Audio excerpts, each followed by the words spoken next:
Well, every time I think it can't get any worse for the Golden State Warriors, they seem to hit a new low. This is the lowest it's been all season. The Warriors are now a game below 500. They just lost to the hapless Toronto Raptors. Oh boy, if I didn't have Sophia Jones joining me, this would just be a bleak situation throughout. But thankfully, we got some brilliance joining me, and we're going to discuss what the hell is going on with the Warriors. I don't think it's rocket science. I don't think it's a huge secret. But somebody's got to say it. It might as well be us. Let's break it down. Sophia Jones and I are hosting a new episode of Not Locked. Jesus Christ, that's how discombobulated I am with these Warriors losses. Let's get into Golden Days. That's the name of the program. Here we go.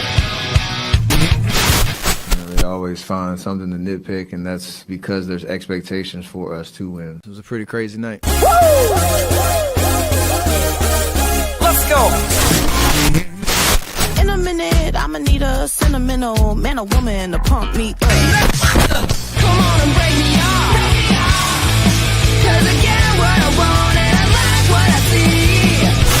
If you got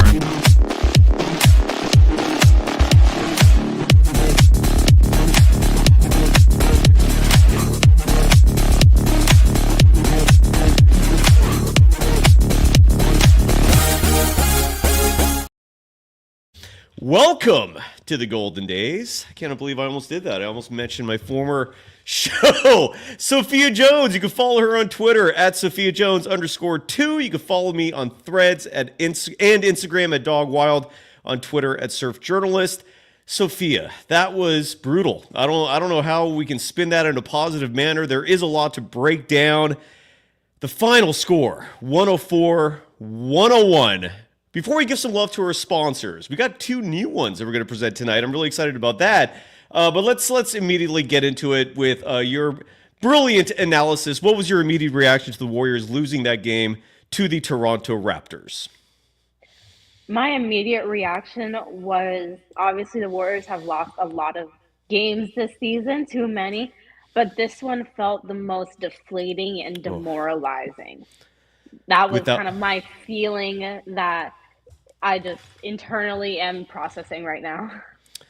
Yeah, look, before we get into it real fast, I want to first give some love to one of our two new sponsors.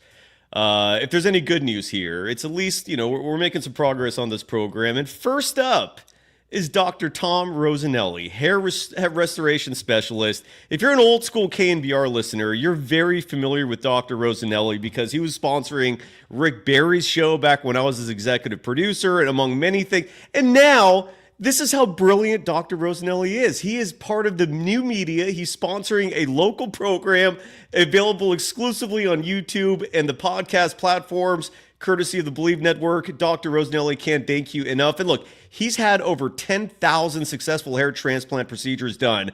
He provides state-of-the-art surgical and medical hair restoration, has been doing so since 1986. Dr. Rosanelli uses the latest state-of-the-art technological advancements for all of your personal hair and facial treatment needs. Men, if you notice it's fading, go see Dr. Rosanelli right away. And it's not a gender-specific thing. He also provides facials, numerous hair restoration for men and women. And don't take my word for it. Dr. Rosanelli's list of clients include NBA top 50 player, Hall of Famer Rick Barry, who's coming back for a weekly program on this show. And the title sponsor will be Dr. Rosanelli.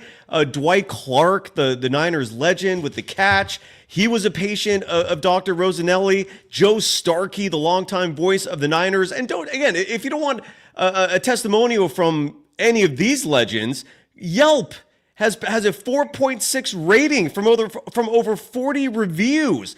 Google reviews, a perfect 5.0 score in terms of customer reviews. Visit rosanelli.com or call 415-931-9881 to schedule your free virtual tour or an in-office personal consultation for your hair and facial care needs today. And you can also check out examples of Dr. Rosanelli's work along with specials his practice is offering on Instagram and Facebook at Rosanelli Medical Associates. A beautiful head of hair awaits you. Today's episode is also brought to you by another new sponsor. This one's going to be a lot shorter and sweeter, and that's BetAnySports. And with BetAnySports, folks, this one's going to be a lot shorter and simpler. that QR code up there. All you got to do is click on that, and you'll get a 30% discount on your initial deposit. Again, just aim your camera at that QR code or click the link in our YouTube or podcast description after the live show for a 30% welcome bonus on your initial deposit. That's BetAnySports. And we're going to have more coming in just a moment here, but let's go back to the action. Again, the Warriors losing this one by a final score of 104-101.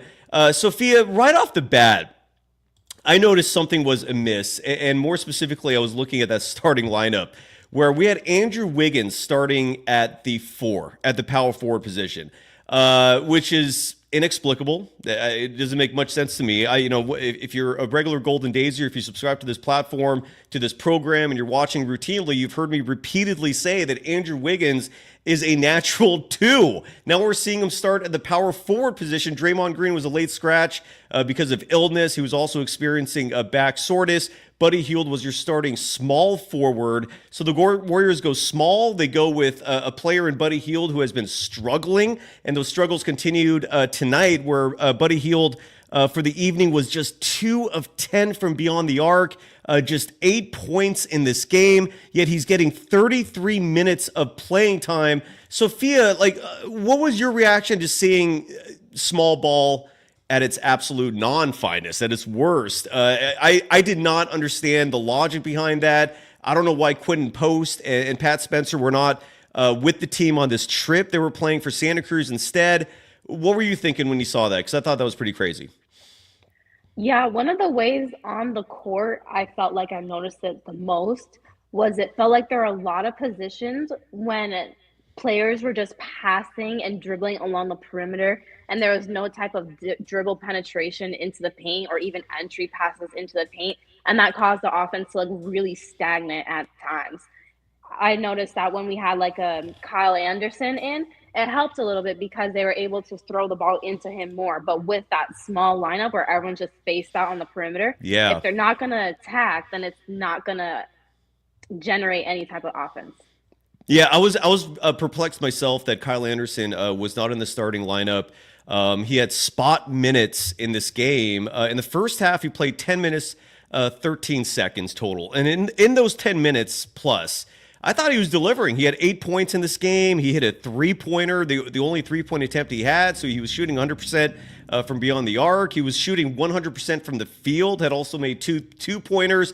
And then we go to the second half, and for whatever reason, and I have no idea what was going on there, but his minutes dipped to 7 minutes, 22 seconds. You would think that one of the only good things happening for you in this game would be rewarded with seeing some more of that. But he only played 4 minutes, 40 seconds in the final quarter, and he's one of the only guys giving you size. Guy Santos, another player who I thought has been stepping up for the Warriors lately, and he gets rewarded with 11 minutes and 38 seconds. And look, I get it. He had no points in this game in those 11 minutes, but still, I mean, is anyone doing better? I don't know. I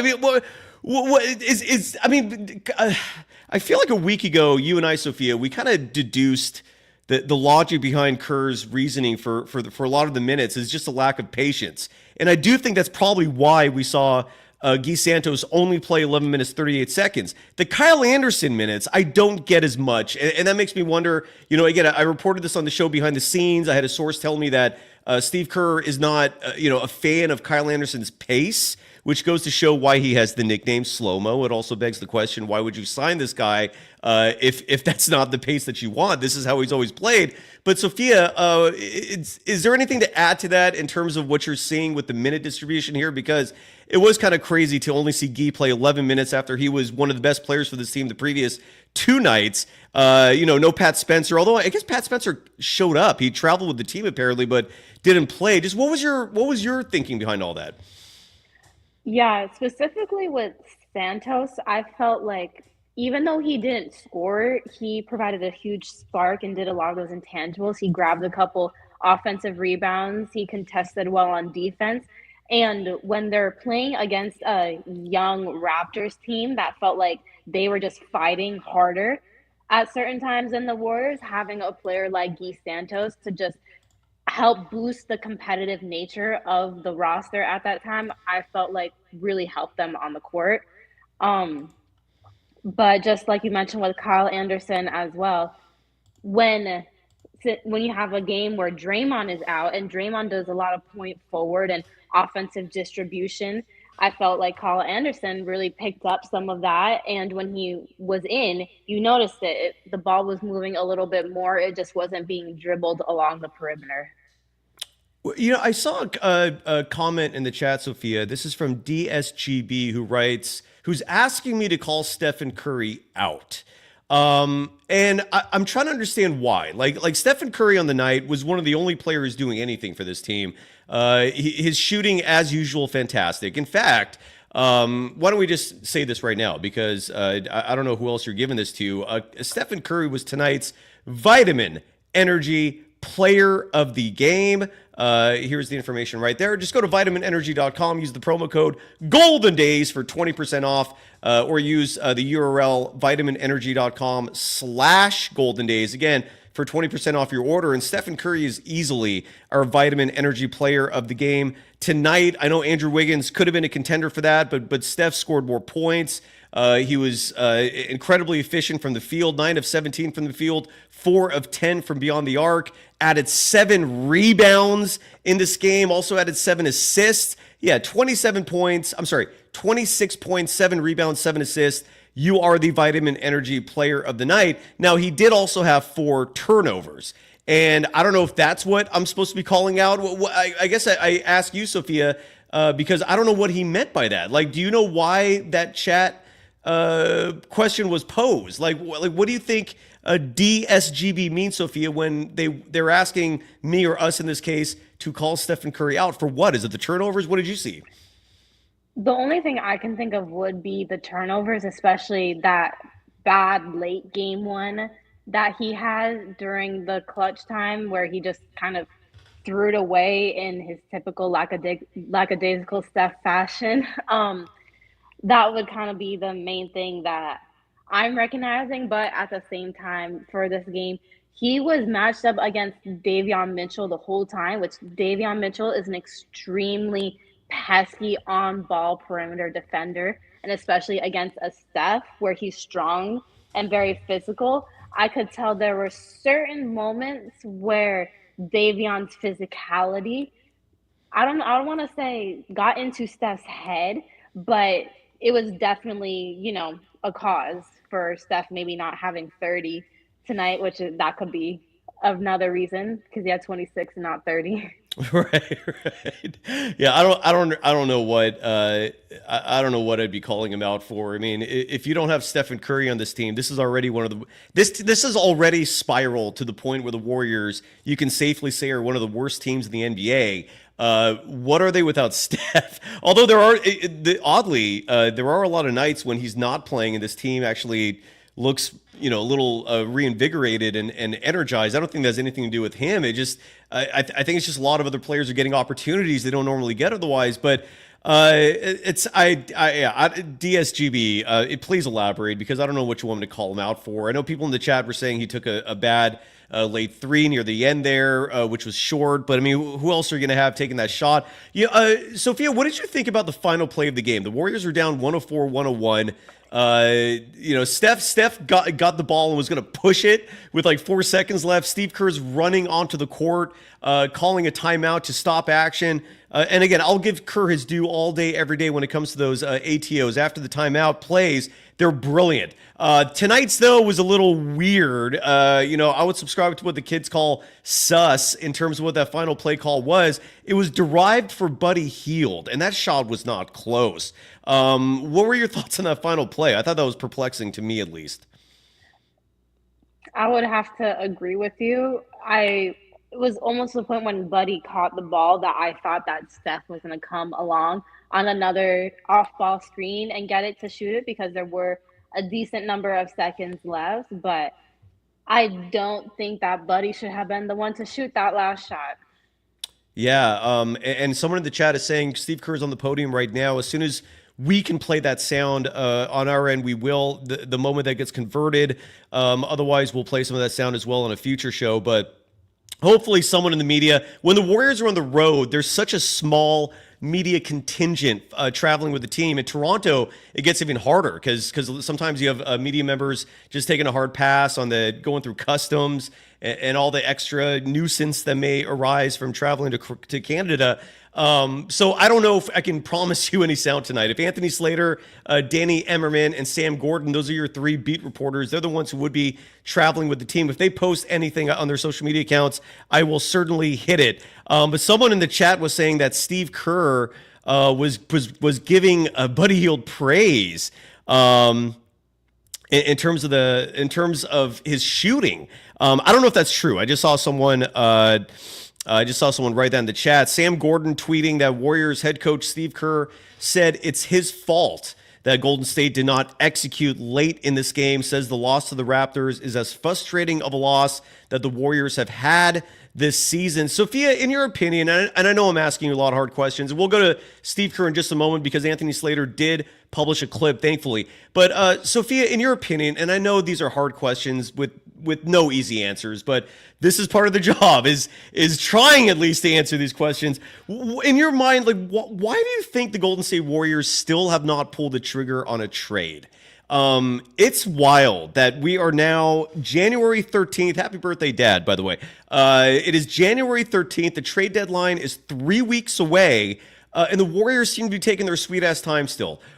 In your opinion, because there's no way anyone can answer this objectively, what the hell is going on here? Why do you think the Warriors are taking their sweet-ass time to make a deal? You weren't lying when you said that's a hard question. Sorry. I'm sorry. No. I really can't think of too much of a reason other than maybe they're still holding on to the success that the team had earlier in the season. And since they've had a lot of injuries occur, that's when started to lose more games. So they're really just trying to hold on to that beginning of the season team. That can be the only thing that I can think of for the hesitancy. Yeah, it's and this comment in the chat doesn't make sense. Johnny here saying, stop blaming Kerr, and then the very next sentence, Kerr's playing style is outdated. Which one is it? Make up your mind. That's what's going on. I'm literally like slipping up and saying that I'm the host of my old show at the beginning. You have people in the audience who are just, following up initial sentences with complete hypocrisy right after that. Nothing's making sense. Yes, coast to coast. I feel like everyone here is reaching a level of delusion because we don't know what's going on. Cheryl Hayden saying in the chat, this season is over. Eek. Am I delusional, Sophia, in thinking that there is still time to salvage this season? What do you think about that? Because I know some people are going doom and gloom. I'm not there yet. Call me delusional if you want. What's your thoughts, Sophia? Part of me also just wants to hold on to if the Warriors can get into the playoffs and get a okay seed, they can make something happen because of the championship pedigree that they have on that team. However, it's going to be about making the playoffs at this point.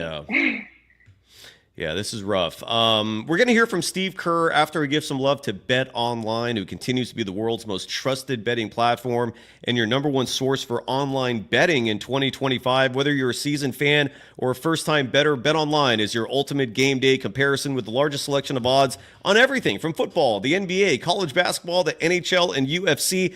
BetOnline is the number one sports betting source for the new year, whether it's TDs. We had an NFL playoff game tonight. Maybe you could win that way. The Warriors were actually favored in this game tonight, and I saw folks asking why. And the answer to that was because as bad as the Warriors have been playing, the Raptors have been playing awful the whole year, which makes this loss also that much more inexcusable. Nonetheless, you could at least profit off the Warriors' misery. You could have bet on the Raptors. The money line would have given you some extra nice odds. Bet online. The game starts here. And going back, I want to give a shout out real fast. Actually, no, before I do that, let's hear from Steve Kerr. I've been hyping this up for like 3 minutes now. Steve Kerr after the game saying that the level of frustration is at an all-time high. This is courtesy of Anthony Slater traveling with the team. He's in Toronto right now. And here is Warriors head coach Steve Kerr after tonight's very disappointing loss. What do you think? What's the issue offensively down the stretch? didn't get good looks. Didn't execute very well. Weren't disciplined enough, and that's my fault. I'm the coach of the team. I have to find a way to help this team, and I'm not doing a good job of that. We're down the stretch. We're not executing, and but that's happening throughout the game at both ends. Missed rotations, missed coverages on defense, and then poor possessions offensively. It's on me. You've had some frustrating nights recently. Is this? This is as frustrating a night as we've had all season. This game was right there for us to win, and we let him get right back in it. And again, it's lack of discipline in our coverages defensively, in our offensive execution, and I'm the coach, so it's my fault. What were you looking for on the last second play call? Oh, and it stops there. I could have listened to that all day. That was Sam Gordon following up the questioning there. Sophia, your reaction to Steve Kerr's comments calling tonight's game the most frustrating of the season? I agree. And when he talks about execution, there were definitely possessions on offense that looked discombobulated, but I also did notice that on defense, he mentions missed rotations. And I feel like there were a lot of times throughout the game that ball screen coverage resulted in two people on the ball and no one really knowing where to go. So there are open people everywhere. So I thought that was an area that the Warriors struggled in. But like you said, offensively as well, have to get into the paint, whether that's just dribble penetration or entry passes, because the way that the Warriors were playing so far out on the perimeter, especially with Toronto's length, and they were just really pushing them out and they let themselves get pushed out. I thought that was a huge issue throughout the game. Great call on that. And I think the Warriors' size issue feeds into it. The Warriors' offense, and I heard Kalena Izubuki calling them out, there were play after play after play where they were just standing around. I think they were not running an offense. They were just passing to each other. They maybe just run and set a single screen for one of their teammates, and they just stand around again. And part of me wonders if that's what Steve Kerr was alluding to in terms of the team not executing, taking some responsibility and accountability there for the way this transpired down the stretch. I saw someone in the chat mention that the reason why Stephen Curry deserves grief is because of his fourth quarter performance. Look, he did have 2 turnovers in the fourth quarter, and that's inexcusable. Steph is one of the team's leading turnover committers. I don't know how you. Sorry for butchering the English language there, but you get the gist there. Stephen Curry does turn the ball over frequently, but it's rarely, if ever, an issue because of how much he scores, how much his playmaking ability. It far outweighs the 3, 4, 5 turnovers. But he did have 2 turnovers in the fourth quarter tonight. Him and Trace Jackson-Davis both. But he was 1 of 2 from 3, 2 of 3 from the field. Did you see anything in the fourth quarter where you feel like Stephen Curry deserves blame? I just want to try and get to everyone in the chat because I understand the frustration, and we're going to do our best to at least let you feel heard. But I just don't know if Steph deserves blame when you consider the team as a whole. Your thoughts, Sophia? Yeah, I don't think his overall fourth quarter play wasn't the biggest issue as to why the team lost.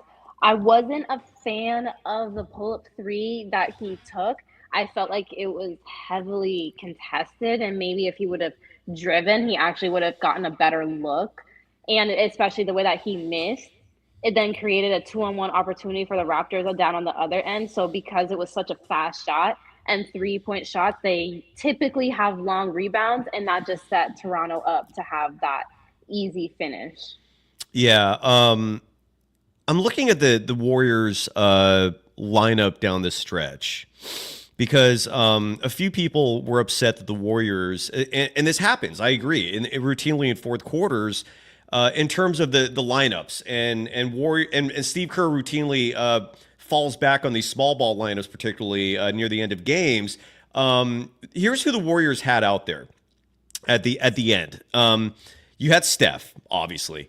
You had Buddy Hield, who has an insanely long leash from Steve Kerr. The why of that is a huge mystery. Side note, Sophia, a week or two ago, you said on this program, and it was very astute. You provided an analysis in terms of what Buddy's been doing lately, which is correlated with his struggles. And what you said, I'm seeing it with my own eyes now. When Buddy Hield is a catch-and-shoot shooter, sorry to be redundant there, but he does fine.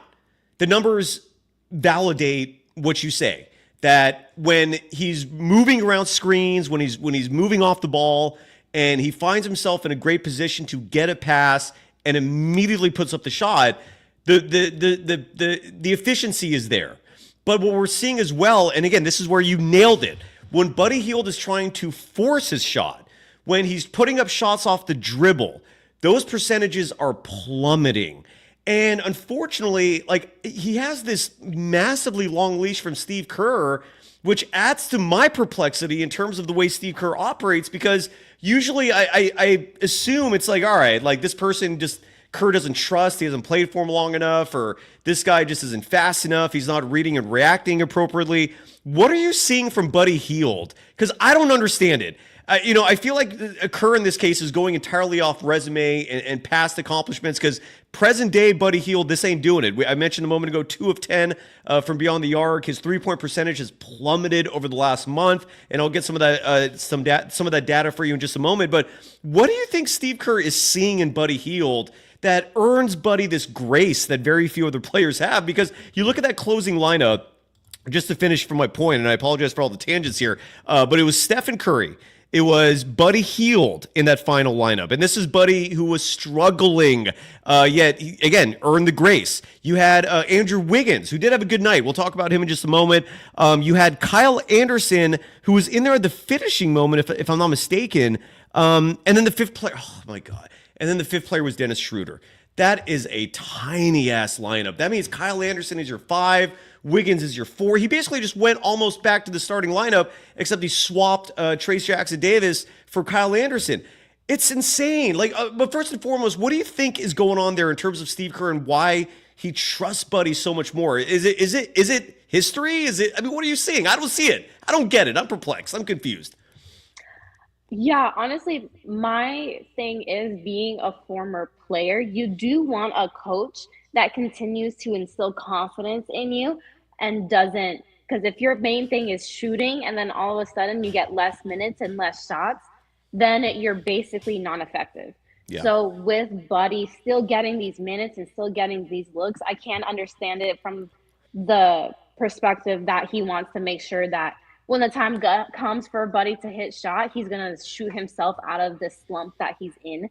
So I can understand that. But also, you talk about the lineup and the small ball. When people are out of their normal positions, that also creates a lot of confusion, especially offensively, where, like we said, it felt like times players were just standing and passing and not knowing what to do on offense. Because maybe they just didn't. They're not used to playing with this lineup and in these certain positions. And when Coach Kerr talks about execution, there's only so much execution that you can do when everyone is out of sorts. Yeah, and I thank you for being a part of the show. I respect literally everything you say. Joe Vitale Construction in the chat, bringing up that Steve Kerr just likes older players. And again, this is where I would normally agree with you until you remember that Brandon Podziemski's on this team, and every time Brandon Podziemski's healthy, he's getting minutes. So, but Buddy Hield is not a point guard. This is where I'm just lost. I can't figure this out. But my conspiracy theory mind is, and this is where could be absolutely delusional, but my conspiracy theory mind is telling me that Stephen Curry is telling Steve what he likes, and Steve Kerr just takes it to the extreme. Like, maybe Stephen Curry once told Steve, I like Buddy out there with me, and Steve Kerr just went, I'm gonna always play him from now on. That is like, I can't rationalize this. So my mind goes to weird ideas like that, and here we are. Andrew Wiggins, by the way, in this game, and Sophia, I'd love to get your reaction after I read these numbers. Wiggins was back, thankfully. The team desperately needed him. There were some reports indicating he might not have played in this game tonight. This was, I believe, I heard something here that this was his first game in Toronto since joining the Warriors. I thought that was kind of weird. I don't know off the top of my head what the reasoning is for that. But Wiggins tonight, 20 points, only had 3 rebounds. As your starting 4, I mean, for all the people that used to hate on Kuminga for those poor rebounding numbers, side note, Kuminga in the month of December averaged 6.3 rebounds per game. Side note, Jonathan Kuminga is sorely missed right now. Anyone who has wondered, why do I keep hyping this kid up? Look at the product now. That's why. This team looks awful without Kuminga. They were maybe average at best with him, but they're awful without him. Anyway, so Andrew Wiggins steps in as the power forward tonight, 6 of 13 from the field, 4 of 9 from deep. You love those numbers. The free throw shooting, he had 6 free throw attempts, missed 2 of them, and this is part of a problem that's still lingering for the Warriors here now in mid-January. He was 4 of 6 from the free throw line, which from the top of your head, you might think, hey, that's great. That's 66%. That's not great. And again, the 3 rebounds were kind of a meh. He had 2 turnovers as well. Did score 20 points. So a 20.3 rebound night for Andrew Wiggins in his first game back since reportedly, we don't know if this is a fact, but since the birth of his second child. I had some people tell me it was his 3rd child, so I give up on trying to figure anything out with Andrew Wiggins. But your reaction to his first game back after missing the last 2? I thought he looked good out there. I just wish he wasn't playing the 4. I thought that was kind of outrageous, but that's just me. Yeah, I'm in agreement. He looked solid as someone could look after being off for a little bit. I did feel like he got a slow start. There was a certain point in the game where he had like 15 points and no one else was a secondary scorer, which was a huge issue. When you look at Wiggins, he needs to be that secondary scorer with this lineup as well. So would have liked to see a little bit more. However, it was solid for a game coming back, but solid doesn't get you the win all the time. No, it does. And again, I at least from what I'm seeing is he's misused. He is not a power forward. And yet that's what we saw tonight. I don't know if there's an answer out there in terms of why he couldn't post a player who I feel like they could have desperately needed in a game like this, someone who's lighting it up in Santa Cruz. I told you folks on this program about a month or so ago that Kevin Dana, the play-by-play voice of the Santa Cruz Warriors, told me that he looks good. The only thing missing from Quinton Post's resume at this point is experience. And the only way to get that is to actually play, yet he did not travel with the team. I do want to thank Traveling Urquidez for becoming a Golden Dazer. Thank you. I think you're back. So good to see you back as a member again. That guy dropping $10 saying that to get his voice heard, you are heard. And the message is this: aggressive moves that the Warriors won't make, but I'm guessing they should make, is what you're alluding here. Trade Schroeder, Gary Payne II, and Kevon Looney for DeJounte Murray. I like that. Let's start with number 1 real fast.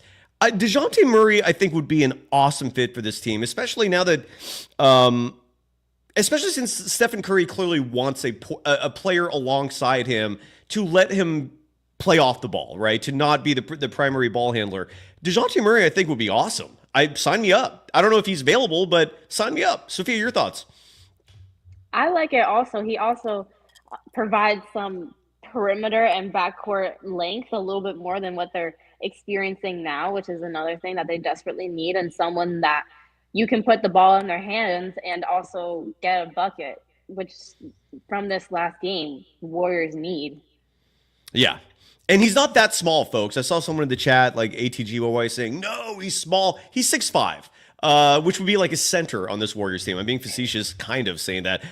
So no, he's 6'5", that's fine. I could easily live with that. He's basically the same size as Jordan Poole, if you want to picture it as easily as you can. And real quick, he had more suggestions here. His second idea was to trade Buddy Hield, who's BP again? Brandon Podziemski, I'm sorry. And Moses Moody for Walker Kessler and Jordan Clarkson of the Jazz. Another trade I like. I don't think there's a chance in hell Utah would go for that unless you're attaching an extra first-round pick, maybe 2. I would love that. Sophia, your thoughts? I'm with you. I would like it. Kessler is size, which, I mean, we've been talking about all season and all off season that the Warriors need. And Clarkson, again, he's someone that can give you a bucket. And right now, between Podziemski and Hield, they're not really producing like we expected to for the Warriors. And Moses Moody, he is, but he's underused. So Big time.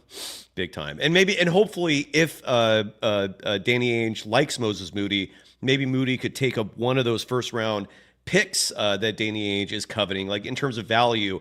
Totally with you. And then number 3 for that guy, hope you're getting your $10 worth, saying trade Kyle Anderson and Lindy Waters for Dante DiVincenzo. Oh, and I see, and you finish your quote with, give up all the picks needed to make all these 3 trades happen. I don't hate it. I mean, I don't like the idea of giving Kyle Anderson up for another smaller player. I mean, you're basically with all these trades getting back Jordan Clarkson, Dante DiVincenzo, and DeJounte Murray. But I feel you. I feel you, that guy. I don't hate these ideas. The third one is a little like, I don't know, but your final thoughts on that guy for $10 with 3 trade proposals that I think would improve the Warriors. Your thoughts, Sophia? yeah, I really like the first 2. The third one, I'm kind of with you where I don't know how I feel about giving up slow-mo for just another small guard. Well, look, Simon 2 is breaking news here. Steve Kerr's been fired. Wow. Simon 2, if you don't mind following up, who do they replace him with? Is Mike Brown back? Are they promoting Terry Stotts? Simon 2, this is the kind of information you get here in Golden Days. We have chat members breaking huge stories. No, obviously he's making stuff alone. Nonetheless, let's hide that one. Let's see if there's any other sound that has come down from Toronto, Canada, where the Warriors again very unfortunately lose tonight by a final score of 104-101, and they were leading for most of that fourth quarter before Toronto came up at the very end to win this game. One huge reason for that, we haven't really talked much about how and why Toronto won this game, and a huge reason was Chris Boucher, the only remaining member on the Toronto Raptors from their 2019 championship, a former Golden State Warriors player from way back when. He came off the bench, played 21 minutes, 53 seconds, was 3 of 5 from deep, 7 of 9 from the field, had 18 points, 7 boards. He wasn't it, but he was clutch off the bench. And there were a couple other players that were just burning the Warriors. This guy, Jamal Sheed, I never heard of before, Sophia. He was 3 of 4 from beyond the arc. Those threes were killing the Golden State Warriors. Jakob Poeltl, 7-footer out there. They're going to look good no matter what. He had 13 rebounds, 13 points in this game. And Scotty Barnes, the number 4 pick in the same draft as Jonathan Kuminga and Moses Moody back in 2021, 23 points, 8 rebounds, 6 assists for Scotty Barnes. So those were some of your leaders. RJ Barrett, who I feel like always burns the Warriors, and it doesn't surprise me since he's like 6'8", 6'9" with point guard skills. He had 15 points, 5 assists, 4 rebounds in this game. The Warriors just basically allowed a lot of players to look way better than they normally are. The Chris Boucher thing was a huge part of it. The Warriors had no answer for that type of size.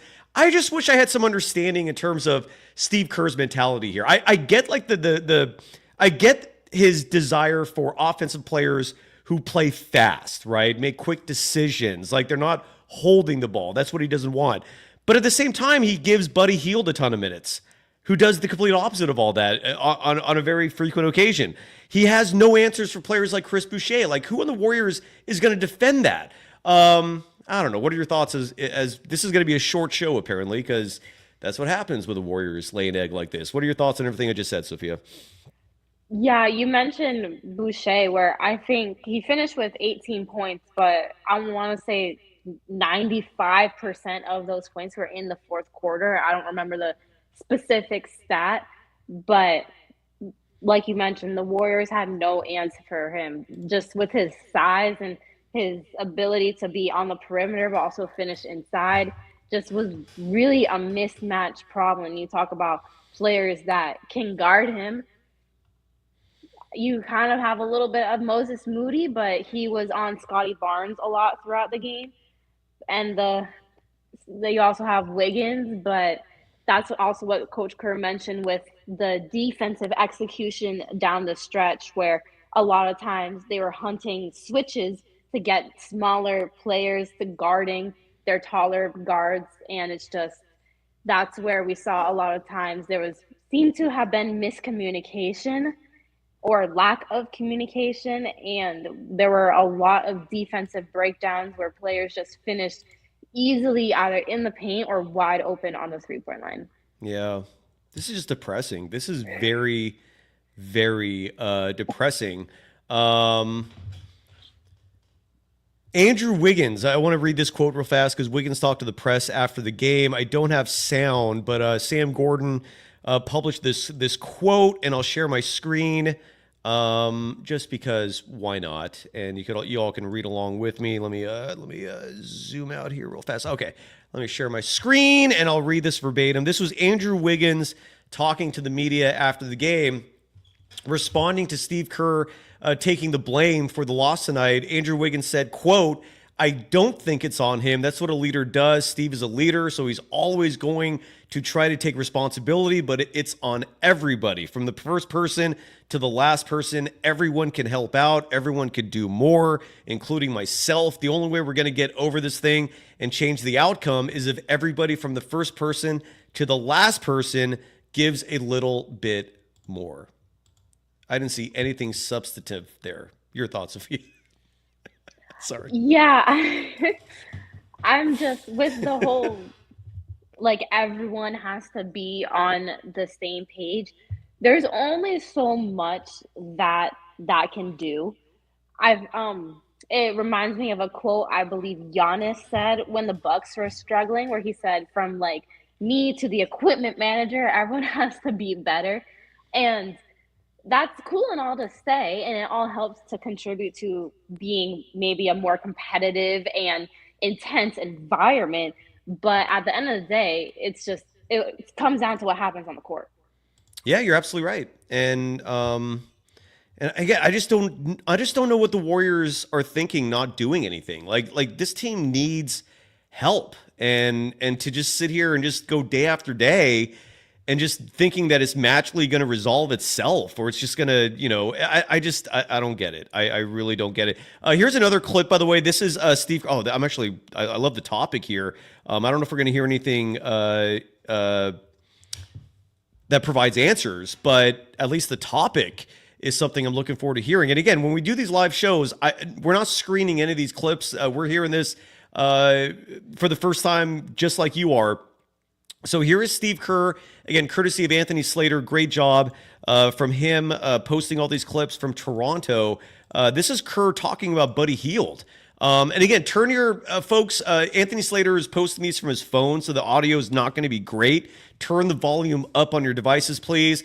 And let's hope Steve Kerr says something interesting here. I am curious. Here is Steve Kerr talking about Buddy Hield, who tonight got 33 minutes, 3 seconds. And in those 33 minutes, 3 seconds, 3 of 13 from the field, 2 of 10 from beyond the arc, 8 points in this game, 3 assists, 2 rebounds. Here is Steve Kerr. What are you seeing with him offensively? Yeah, he's had some good looks, and he's a great shooter. We know that, and I think he's pressing a little bit. I think all our guys are pressing because they know our margin for error is slim, and so he's just pressing. But I trust him. I mean, I put him in the last play because I believe that he's always going to make the next shot. He gives us spacing even when he's not making shots. He gives us spacing. People respect him. They guard him. And he opens up the floor. So I'm going to keep playing him. I'm going to keep trusting him. You mentioned some of the defensive coverage breakdowns. In particular, what do you feel like was guard-to-guard switches at the top? They beat us down the stretch. Some stunt and falls where we want to give them a wing three instead of a corner three. I think Boucher got one from the corner that got him going. I think some late switches, on their curls. We messed up a bunch of them, and so those are things we've got to practice and reemphasize. And again, I'm the coach, so I've got to do a better job. We're not disciplined enough to win these close games, and every game's going to be close right now. We play probably more close games than anybody in the league. And so we have to win in the margins. We're not winning in the margins, and that's coaching. You were winning a lot of close games earlier in the season.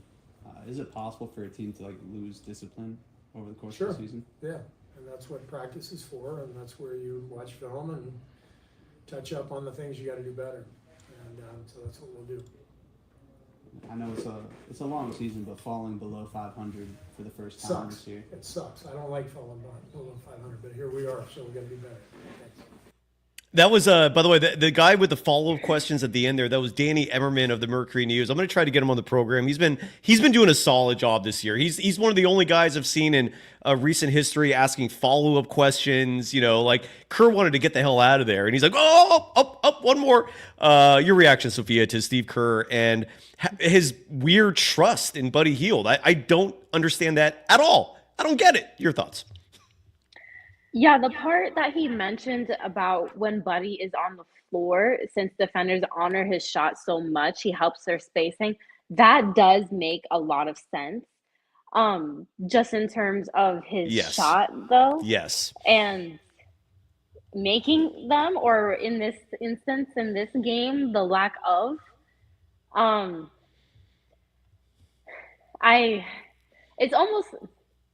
It's almost like a little bit of an excuse saying that, that guys are pressed is a term that he used. I mean, it makes sense. It's a reasonable explanation why Buddy is missing shots, because he's feeling some of that pressure to make. And that's why, he's maybe a little bit tighter on his shot. But like my father always says, excuses are bridges to nowhere. Can you say that one more time, please? I'm sorry. Repeat that one. What would your dad say? Excuses are bridges to nowhere. Bravo. That's a beautiful. I mean, if you're bringing someone in to make shots, you got to make shots at the end of the day, honestly. Great call. Great call. But that's your dad's a smart guy, by the way. What's your dad been saying? I'm glad you brought that up, because he does play-by-play for the Sacramento Kings on top of all the work he does for ESPN. And the Kings, since they fired Mike Brown, I believe are undefeated. I think they have a 7-game winning streak right now. They've leapt ahead of the Warriors in the standings. What is have you talked to your dad about that? Because I'm curious to know. He's going to be on the program soon, by the way, and I'm looking forward to that. It's been a little while. But what is your dad saying in terms of, like, is it actually coaching? Like, was that the problem? Is it a coincidence? Like, what are you hearing from your dad about the Kings turning it around and leapfrogging the Warriors in the standings? That part sucks. Yeah, I do need to have a more in-depth discussion with him. He's been on the road with the Kings, so I haven't had as much of a chance to really tap in and get in-depth with him. But honestly, one of the big reasons that I'm seeing isn't as much due to coaching, but with Devin Carter being back, or not even being back, but being on the roster for the Kings, I have noticed that he provides some good defense, perimeter defense. Even though he's small, he's very handsy on ball. And because he takes more of the defensive responsibility, I'm seeing Keegan Murray make more shots. Interesting. Where earlier in the season, he was in a bit of a slump, and now he's starting to hit more. And I think that that's kind of some things that are coming together. And yeah, so I think they lost one game, but they are currently on a 7-game win streak. Yeah, as Gamer FTP in the chat added that, so I guess they're 7-1 with Doug Christie at the helm, but it is crazy that they look like a totally different team. And it just goes to show, like, coaching does matter. I still cannot believe Steve Kerr just said that. Like, he trusts Buddy Hield. Why? Like, where did that trust come from? Just like you said, I heard the same thing in that attribution. I get the spacing part of it. Teams will not just let Buddy stand there all alone like they do with Draymond Green, for example. But it's one thing to use him as a decoy. It's another thing to set up your final play for him. Like, that was a bit much. You have Stephen Curry on your team. I would prefer Andrew Wiggins taking that final shot. Does it blow your mind at all that Buddy Hield was intentionally, scripted, set up for that final shot when you have a Stephen Curry on your team? Like, any reaction to that? Because I think that's madness. That's crazy to me. I don't know, but what do you think about that? No, like I said earlier, you have to have Steph shooting that shot, and regardless on if you trust someone, you also have to go based off what they've done in that game. And Buddy, or I'll just go with Steph shot better than Buddy. So I feel like you have to go with the hotter hand. Yeah, when Steve Kerr is starting to swing and miss on his ATOs, that's a huge issue. That's crazy. I mean, and look, Brandon Starball saying Steph was probably doubled. But that's why these ATOs are designed to get players out of double teams. That's why. I mean, you have Wiggins on your team too. It's like I don't get it. That was a very long reach for Steve Kerr to think that Buddy was going to snap out of his slump by hitting the game-winning shot. I don't know. That's kind of crazy. All right. Well, let's go. Let's read the scoreboard as we wrap it up here. Is there anything else you feel like we should cover, Sophia? Have we touched all the bases? I don't know. What do you think? I think we got everything. I'll just kind of add a last point to what we were talking about. It is still kind of noble, I guess you could say, for Steve Kerr to not just be on the podium bad-mouthing Buddy Hield and to still say that he trusts him, because again, for a shooter and for a player's confidence, that still goes a long way. So for Coach Kerr to still take accountability, I feel like is a positive sign to lead to some self-reflection. Agreed. And I only wish that Kerr would follow that same logic with his younger players. Because it wasn't that long ago that he was publicly saying he wishes certain players would not take mid-range jumpers like 12 seconds into the shot clock. I don't know how that's building confidence in a shooter's abilities, and then you turn around and then say the opposite about other players. This is what you just highlighted. I think is a perfect example of this mixed messaging, these double standards, these favorites. It's just, oh man, this is crazy. Coast to Coast dropping $19.99. Sophia, I'm sorry. Did you have anything to add to that, or I never want to cut you off. I apologize. No, you know what? It is something where, like you mentioned, it's coaching approach changes based off of a player's experience, and to a certain extent, it should. Yeah. Coast to Coast. I appreciate the fact that I don't think you're a greedy person, because you're dropping $19.99 just to get this thought out there, and I thank you sincerely for that, saying, ain't it much, but get some coffee and let's stop wasting your breaths on this clown. And the clown, again, you drop $20, you will get your voice heard, referring to Steve Kerr, because he'll make us lose our hair. And look, if you do lose your hair, all you have to do is call Dr. Tom Rosanelli, hair restoration specialist. His number is 415-931-9881, or visit Rosanelli.com, our newest sponsor. Thank you, Dr. Rosanelli. I cannot thank you enough for that. And he's going to be the title sponsor of each week's Rick Barry Show. And again, we're running out of spaces for sponsorships. I think we have room for like 2 more. One of those is going to be a V for Valkyrie sponsorship, because Sophia, you deserve a title sponsor for your weekly appearance. And then we got one more, which I hope is going to get finalized. We're working on this right now, but we're building something here, folks. And thank you to Dr. Tom Rosanelli, and thank you to the audience. Thank you, Sophia. Let's wrap up the show. But yeah, Coast to Coast, great advice. What's the point in stressing this hard? It is just basketball, but some of us do care that much. And I'm telling you, if you're feeling a malaise emotionally over the last month and change because of the Warriors, I get you. Okay, I feel your pain. Again, I'm never proud to admit it, but here's, I guess, where things have gotten so bad, Sophia, is I'm no longer even depressed about this. It's become so commonplace. Now it's just like this begrudgingly bitter acceptance of what the reality is. And I don't know if that's better or worse, but it sucks. And Coast to Coast, thank you so much for the contribution. Is there anything, Sophia, like from a sports perspective, that where you care as much as some of the fanatics in Dub Nation? Like, are there any teams that you literally have your emotions impacted by? Like schmucks like me who get pissed off when the Warriors lose. Are there any teams out there that make you feel that way?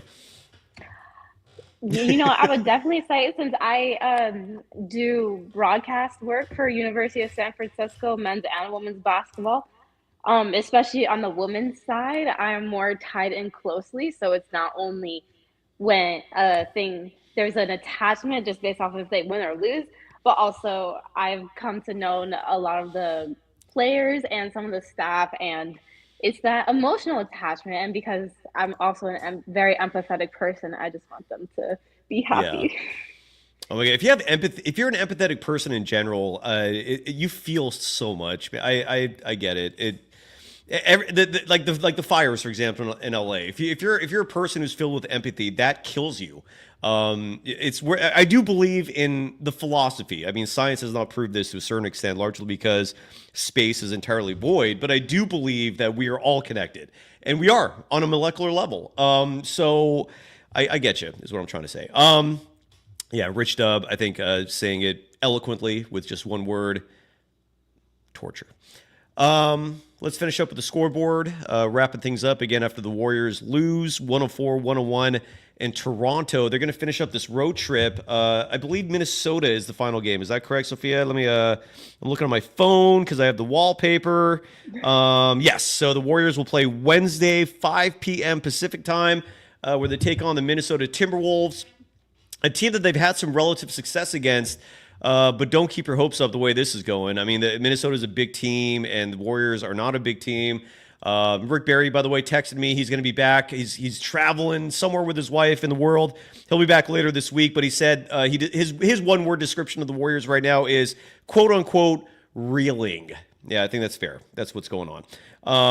Let's see what else is going on in the association as we wrap it up, and we'll finish up with an update on the standings. I did see earlier today that the Warriors were officially out of even the play-in if the season ended on January 13th. The Houston Rockets earlier today hung on for a win. This was a battle between the number 2 and number 3 seeds in the Western Conference. Houston defeated the Memphis Grizzlies at home 120-118 to improve to 26-12. The Rockets dropped to 25-15. Jalen Green, speaking of 2021 draft picks, he was number 2 in that draft, 42 points on the night. I would guess that's a career high. Desmond Bane had 25 points for the Grizzlies. Sophia, any reaction to the 2 and 3 seeds in the West playing a tight one with the Rockets winning by 2? Both of those teams kind of give off the similar vibe and playing style where they're just very young and energetic, and they pride themselves a lot on their defense. And so that was a good matchup, and for the Rockets to come out top, I really think that they're one of the turnaround stories of the season. And those two teams being 2 and 3 in the West are a huge reason why I maybe delusionally still believe in the Warriors. Like I don't appreciate if the Warriors decide to wave a white flag on the season. Like that would be the utmost, most revolting thing I feel like they can do is to just give up. And a clear sign of them giving up would be not making a trade, thinking that this team is currently constructed is just magically going to turn things around when no evidence substantiates that. So, yeah. So anyways, great call, by the way. Few games. This was a light Monday evening in the association. The Detroit Pistons, defeating the New York Knicks at Madison Square Garden, 124-119. Cade Cunningham, the top pick in that 2021 draft, 36 points on the night. Jalen Brunson, 31 points, 11 assists in the loss. Sophia, you've been to a lot of arenas in the NBA. Have you ever visited Madison Square Garden? Paulie Mack and I were talking about the other day in terms of just something very special existing in that arena. The magic is real in that place. Have you been there? And if yes, your thoughts on MSG? You know what? I went there once, and it was for the All-Star Weekend Saturday night festivities. And because it was All-Star, and All-Star has a different air and atmosphere to it, I couldn't quite grab on to that New York basketball essence. But I mean, just even walking past when I'm in New York, it's just iconic. It is. There's something very special about it. Strongly recommend making that, putting that on your to-do list, a bucket list item, if you may. It's a fun time. Three more games. Earlier today, a final, the Minnesota Timberwolves, the Warriors' next opponent. That's going to be Wednesday night. They defeated the Washington Wizards 120-106 to improve to 21-18 on the year. Washington drops to 6-32. Anthony Edwards, 41 points, 6 rebounds, 7 assists. Kyle Kuzma, a player about a month or so ago who was linked to the Warriors in terms of trade innuendo, had 22 points, 3 steals in that one. Did you see, Sophia, that Anthony Edwards got fined again? I think he flipped off somebody, and the NBA is definitely trying to teach him the hard way how to properly behave during games. Any thoughts on that? Yeah, I think we had a conversation on an earlier podcast about some of the newer generation faces of the NBA, and Anthony Edwards is definitely one of the non-media trained, refreshing personalities that we're seeing. Maybe with enough fines. I mean, I feel like it's at a point where you give him so many, he's clearly just not worried about it that much. Yeah, he's making so much money, but Yeah. I don't think he's gonna keep just being flippant with his language and his finger and so forth. But it's funny stuff. Someone in the chat mentioned points in the paint. That's a category we did not bring up on the program tonight, and that was our bad because it is relevant. The Warriors got killed in that department. Again, when you start a lineup where Andrew Wiggins is your starting 4, Buddy Hield your starting 3, the odds are not in your favor. And the points in the paint battle tonight lost 50-26. The Raptors beating the Warriors in terms of points in the paint. Again, 50-26. So the lack of size for the Warriors definitely catching up to them. In terms of turnovers, the Warriors, by their standards, did okay in that category. They had 14 on the night. The Raptors also had 14. And free throw shooting, still a problem for Golden State. By their standards, this was probably a good night, making just 68.2% of your free throws. But the culprits for the evening, again, we mentioned Andrew Wiggins missing 2. Trace Jackson Davis missed 3 of 4 free throw attempts. Lindy Waters, the third, was 2 of 3 from the free throw line. Moses Moody, 1 of 2. Moody had a bad night. And this is where, again, some people will point to this and say he's not it, right? And his stats were awful. He was 0 of 6 from the field, 0 of 3 from deep. You mentioned he had the defensive assignment of Scotty Barnes, which is not easy. Barnes is a fantastic all-around player. But my thinking will go back to this again for Moses Moody. If he's not getting real minutes, it's very hard to judge a player from his position. Him and Kuminga are practically the same age. I think they're separated in terms of birth by 6 months. And Moses Moody's another player who's never gotten that consistency in terms of development. And 13 minutes, 51 seconds. I get it. 13 minutes, 51 seconds, 1 point. It came from a free throw, 0 of 6 from the field. What I'm saying with Moses Moody is if you had given him Buddy Hield's 33 minutes, chances are with that extra time, he'll turn his performance around. But in only 13 minutes, if he doesn't have a great start, that's his final stat line, and I don't think it's fair to him, is what I'm trying to say. Like, young players need to play. They need reps. He's never gotten them. Like, I don't know. Any reaction to that, Sophia? No, I'm with you. There's only so much you can expect from someone when they're not given the opportunity and chances often. And when you look at Moody, he's on a very tight leash as well. So he's going to be thinking every time he's out there that he's going to have to do something. So that creates extra tension. He's not playing like the player. Yeah, you just hit something there. I heard a little ricochet. That you're getting that was my watch on my look at you. You're all fired up. You're like smacking stuff. Sophia's got to break her computer. Stay tuned, folks. We're gonna see the best of it. I'm just kidding. I'm totally with you. I wish he just got more of a run. It's just weird. Kerr literally, like we just heard that soundbite. Has utmost faith in Buddy Hield, but then his own players, like he just has the shortest leash with. It just doesn't make sense. 2 more games to wrap it up here, and they're both currently ongoing. So if you watch the recording of this, you'll know the final before us. The Miami Heat leading the LA Clippers. That game's just in the first quarter, which sounds crazy to me. It feels like it's like 12 o'clock at night. And the Heat lead that game by 10, 35-25 in LA. And speaking of LA, another game there as well. The Lakers hosting the San Antonio Spurs. It is 28-26. in that one. And the most important news is the news that has not dropped, which is that the Warriors have not made a trade. The moment that happens, we're going live. At least I'm going live. So if you're free and you want to join me, that invite's always open. But we need a trade. This is absolutely insane. I don't know what they're waiting on. Stop being picky. You got to do something, okay? Like, enough. This is a low point. Make a trade. This small ball crap doesn't work. This roster as currently constructed doesn't work. And, we've all heard that adage when it comes to what defines insanity, right? Doing the same thing over and over again and expecting different results.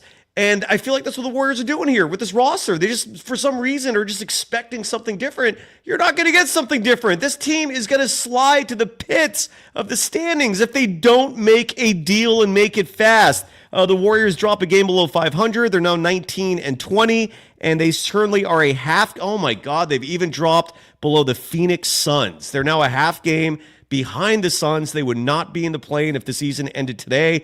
They're tied in the standings with the San Antonio Spurs, who actually should be ahead of them because they have one less loss. But anyways, that's it. Any final thoughts, Sophia, as we wrap it up?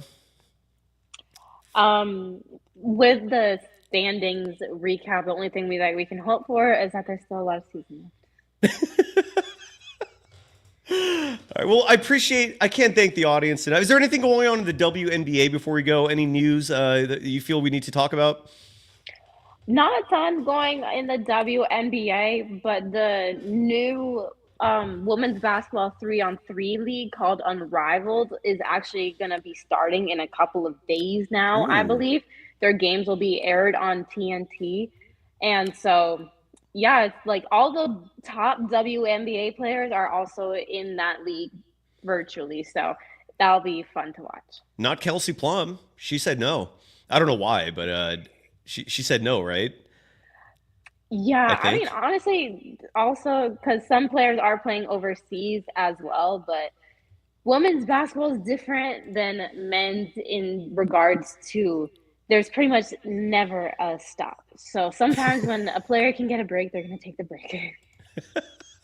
And Nick Fensky, my good friend, writing in the chat that Steve Kerr is trending on Twitter. I think there's a good. I think we could take a pretty good guess as to why the Warriors hitting a new low. Kerr's comments about Buddy Hield, that's crazy. If that doesn't catch like fire, no pun intended with the wildfires going on, that would surprise me if that did not completely take off. But because that attribution was crazy. John Brown, by the way, giving props to the good guest tonight. Sophia's not just a guest. She's on every Monday, normally at 3 p.m. Pacific time. If there's a game, then she'll join us right after the game. So she's a co-host, Sophia Jones, who you can follow on Twitter at SophiaJones_2. Anything else you'd like to promote as we wrap up the show here? No, nothing else to promote. I guess just the kind of what you were alluding to earlier with Warriors games outcomes affecting mental health, just to really, even though it's a tough time, it's just sports at the end of the day. That's true. That is true. I'm totally with you. By the way, we now have two sources in the chat saying that Joe Lacob has fired Steve Kerr. I definitely am looking forward to following up on that story and seeing what's going on there. But that's fascinating. We'll see if our audience is actually telling us the truth or just projecting their wishes and dreams and trying to amorphisize it into reality. We shall see. The power of manifestation, I think. Manifestation, exactly. Thank you. That was the word I was looking for. Yeah. All right. Well, we're good, I guess. The Warriors are not, but like I've said before, misery loves company. So at a bare minimum, if you want to just join our live shows like we do after every post game and commiserate with us in our misery, you're welcome to do so. And Sophia, next Monday, the Warriors are also playing. I don't know if you could tell me off the top of your head right now or if you need time to figure it out, but it's another game next Monday. They host the Boston Celtics at home. Oh, boy. I am not looking forward to that in terms of what could happen. But if you're available, I'm looking forward to the postgame show. Is USF playing, or are you going to be available? Is it to be determined? I should be available.